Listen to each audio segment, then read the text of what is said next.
A reading from the Gospel of Matthew. Now, when Jesus came into the district of Caesarea Philippi, he asked his disciples, "Who do people say that the Son of Man is?" And they said, "Some say John the Baptist, but others Elijah, and still others Jeremiah, or one of the prophets." And Jesus said to them, "But who do you say that I am?"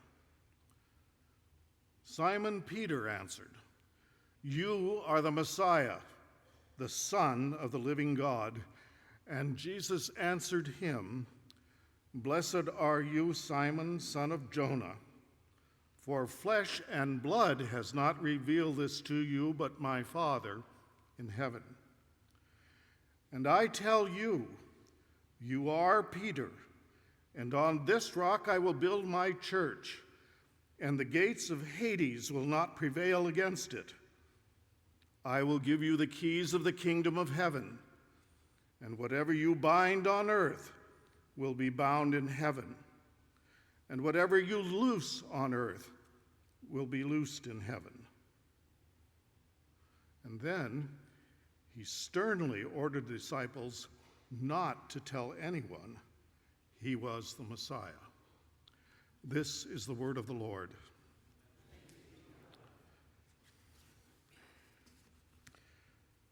Well, you might know that the obvious text I'm preaching on this morning is this. Jesus said unto them, "But who do you say that I am?" What's your answer? We all are expected to have some answer, and all the disciples did at the time. Mostly they gave the answers of all the gossips in Judea. Some of them thought, well, is John the Baptist come back to life? And others thought, no, he has the spirit of Elijah in him. Others still Jeremiah, that sourdough old prophet, and some other prophets, for there are many to choose from, and Jesus probably exampled all of them in one form or another as he preached and taught and did his work. But Jesus is not asking them what the crowd says of him. He's asking them. And this morning he's asking you through this humble preacher. It's a question that has been posed for 2,000 years. It's almost always part of the beginning of your following of Jesus. It certainly was of mine. How do you explain that Jesus is the Messiah? And in what way? Well, there are thousands of books that deal with Jesus as Messiah. And guess what? They are like earthly physicians. You sometimes need to get a second opinion. And that's true of teachers as well. They will say one thing and then another. And preachers say one thing and another. And so on and so forth. And every age has a different opinion. One of the great scholars of the church, Jaroslav Pelikan, who taught at Yale, wrote a wonderful book called Jesus Through the Ages. And what he pointed out was at each age, over and over, who and what Jesus was to that age and that time was remarkably different. He certainly started out as the good shepherd, carrying the sheep back to the people in the first century. It was necessary to gather the sheep together, first of all. And of course, when you have sheep, you've always got prodigal ones. Preachers know that too, right? And so it was very important to know, how does he tend for the sheep, especially as the church passed into the period of persecution. But it goes on from there. He suddenly becomes, when the church becomes part of the Roman Empire and very much a part of the society, suddenly he's the Christus Pantocrator, the creator of the universe, awesome, dreadful, there in the dome of the church. And so, Pelikan says, it is true also of our music. We sing hymns from every period of the church, and in every period of the church we example and see a different Jesus emerge. I am Jesus' little lamb. Yeah, right? Or, well, you all have favorite hymns. And the hymns that we sing today are written in and for a certain period of Christianity, and they're worth discussion. Well, I tell you this because the truth of the Christian life is that we are all on a pilgrimage to discover in our life who Jesus is for us. Who is he for you? And do you ever talk about that Jesus to anyone else? For how can we build a complete picture of Jesus if we don't gather together and talk about the experiences of this one Jesus who has so many facets when he comes to us? Well, at the time he asked this question, the disciples have been with him for 3 years. They've heard him preach. They've seen him do all kinds of things. What are they going to make of him? They know that the tensions are growing around them between the people and authorities in the temple and in the synagogues who are very disturbed by this man. And that there are crowds that come to see him, and he's very popular. But is the popular Jesus the real one? We have to ask our question that too, don't we? Even in our own day. And he's also being threatened because he's come to the attention of the Roman authorities. So we take up this narrative of the pilgrimage of Jesus in the same way Janie and I took up a pilgrimage in the Jubilee year of 2000. Do you remember 2000? Yeah, what a time. And we made pilgrimage, literally a physical pilgrimage with literally millions of pilgrims that went to Jerusalem and the Holy Land for ourselves, to take a look around and see what we could find out. We started in Nazareth, and then one by one in each community we followed him throughout Judea and the Galilee and into the city of Jerusalem. And one day we found ourselves exactly at this spot, Caesarea Philippi. And we discovered something astounding. It was a thoroughly Roman city.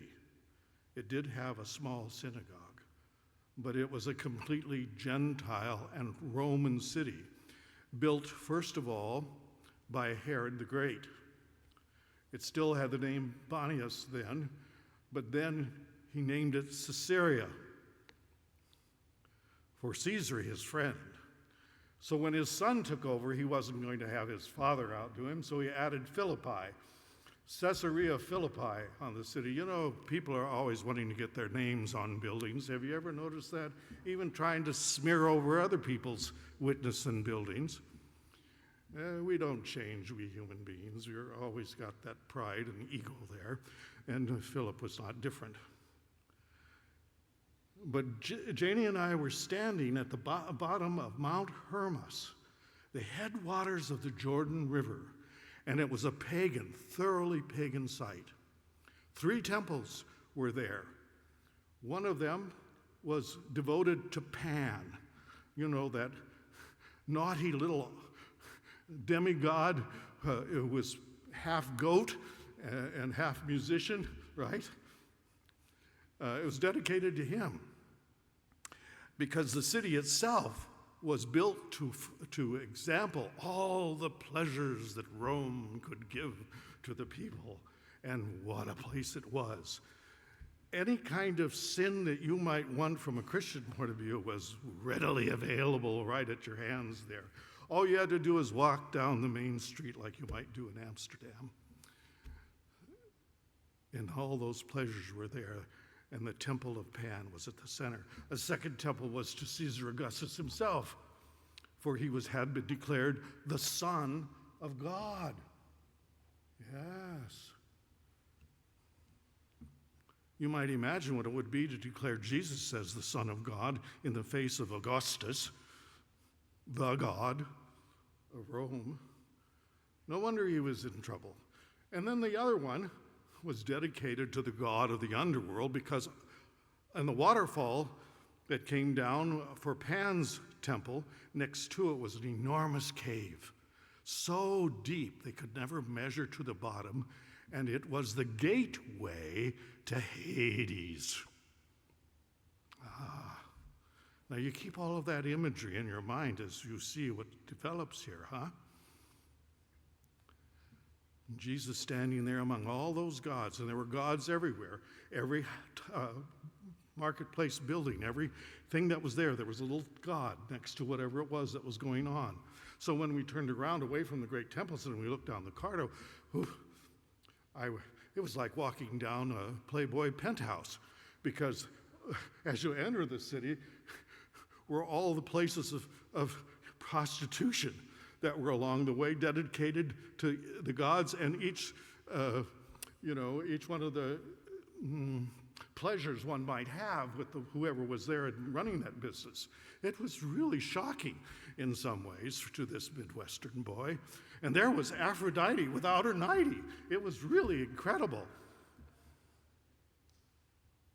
And as you went further down, it became filled with greater and greater power, so that the next thing you had were the small business people in their little food carts that were out there wearing tabards like this gown that I wear, doling out food. And then you moved on and they had a special god perched up on their place of business. Then you went further and you got into these places that had huge malls where from all over the world things came to Caesarea Philippi. From India and China and the places to the east, and from all the other parts of the world, because there were 4 roads that led there. Okay? And then, of course, you have the authorities. You have the basilica for the Roman judge and governor, and you had the palace of both kings and governors. So, did you get the picture of this? How would they answer the question of who is this itinerant Jew coming into our city? And in the synagogue, in the mass of all of this, here's this little tiny synagogue right across the street from the Forum. Okay? It maybe held 100 people or so.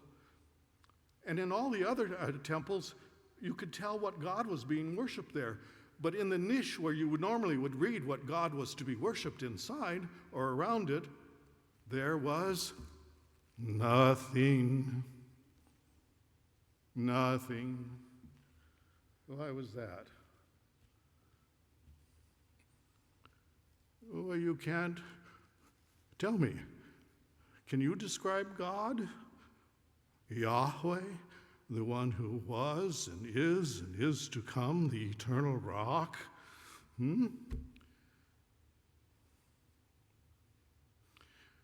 They didn't have much of an effect on the city, but they were there. Jesus brings his disciples to that place where he would later send them out into the world, because that, in a nutshell, was the world, and what the world was like wherever they were going to go, as far as they could see. This was the world that they would be competing with and trying to offer the gift of Jesus. So they needed to know who he really was. So he asked them. They've been with him long enough, they should have been able to answer. But they guess, until Peter blurts out, "You are the Messiah, the Son of God. Blessed are you, Simon Bar-Jonah. Flesh and blood hasn't revealed this. It hasn't come from you. It's come from the Father of heaven." And this is the bedrock upon which the church and faith is built. This confession: you are the Messiah. You are the Christ. You are the Son of the living God.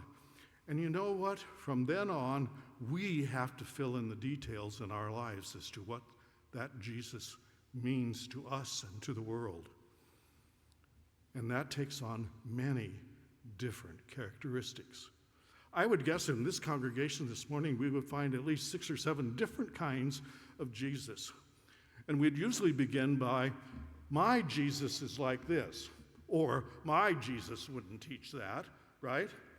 Well, who's at the heart of that declaration, Jesus or you? The church gathers to come to some kind of conclusion about the whole picture of who Jesus is. And that's why we should take joy in sharing how Jesus has affected our life and should be willing to joyfully share who that Jesus has been for us, because somewhere out in the world there's someone just like us who needs to hear the same kind of wonderful message we have heard, that we want to follow him.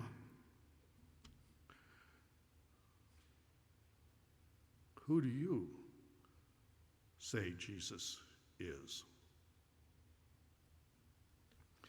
Well, that search has gone on for a long time. The whole 19th century was spent by most of the theologians in Germany and in the Protestant world at least, trying to figure out who is the earthly Jesus. Okay? You know, the historical Jesus as opposed to the Jesus of faith. And you know what? They floundered on the rock. But they discovered, especially Albert Schweitzer discovered, is you cannot separate the Jesus of faith from the Jesus of history. They are inextricably bound to one another. But who is he for our age and our lives? Well, Janie and I were standing there, and we were about ready to go down and see on the road what the pleasures of this city had to offer back then, because now it's basically a national park. Yeah, Israel's made it into a nice, lovely national park.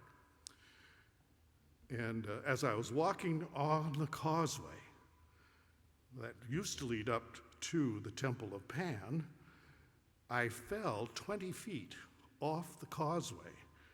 20 feet. And kaboom, a big cloud of dust. I'm pretty big. Poof, Janie came running over. Whoa, are you okay? Are you okay? And typical of me, you have to know me to know this. I looked at her and I says, it's okay. Pan push me and Jesus will pull me out.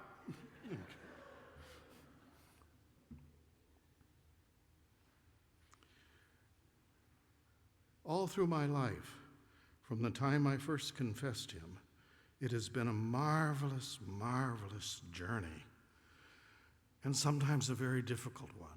Jesus told us that would be true. In fact, if you read the rest of the story today, you discover he's describing his messiahship as a journey towards the cross. And Peter is very upset by that vision of who Jesus is. But there are always crosses in our lives. I don't know if there are very many of you here who have not experienced the fact that life comes at you and brings you the things that feel like crosses. And sometimes the crosses also seem to be what he said they were. The cross is redemptive. One of the crosses we carried was a little boy named Jeremy, our son, oldest son. Gosh. Hard to see if he saw it all, could not walk, barely could speak. It was interesting, though, that most of his communications to us were in verses of the Bible, usually things that Jesus said. His favorite book was Jesus is My Best Friend. And one day we took all 4 of our children. We had quite a menagerie. Jeremy in his wheelchair, Sarah walking beside him, making sure he would be guided correctly, Matthew on his lap, and Janie carrying Nathaniel. And we went to see the Dutch Masters in Omaha. A beautiful exhibition. And while we were there, Jeremy suddenly got so excited. And he got just so excited, and he was upset. And he said, there. He kept pointing. So finally, I wheeled him to that place he was pointing to. And you know what was there? On the wall was this painting. Rembrandt's Head of Christ.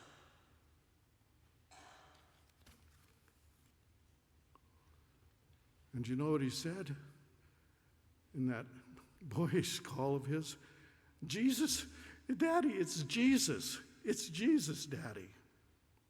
And then he wanted to hold the picture. Yeah. And he was bound, and you have no idea what it's like to deal with a kid who's bound and determined to take the picture off the wall and kiss it.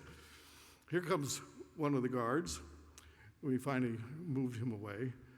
And you could see the sadness come over his face.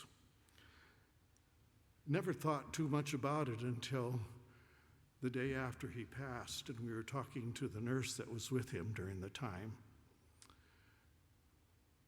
And she said, well, he had a terrible, terrible night, and his vitals were just going up and down, which is why we called you. We were there late when we finally got there. But she said suddenly he got very calm, and he looked at us with a smile, or we thought he was looking at us, and he says, it's Jesus. And he died.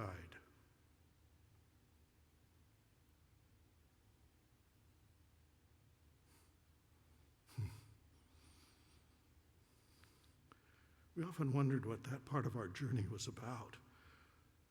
But I have to say it was a great blessing in all of its moments, both glorious and hard. That is the glory of our faith, isn't it?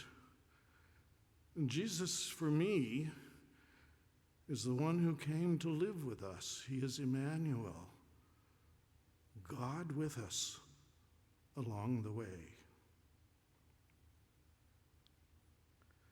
I hope you've met my Jesus, but maybe you haven't. Maybe he has come to you in another way.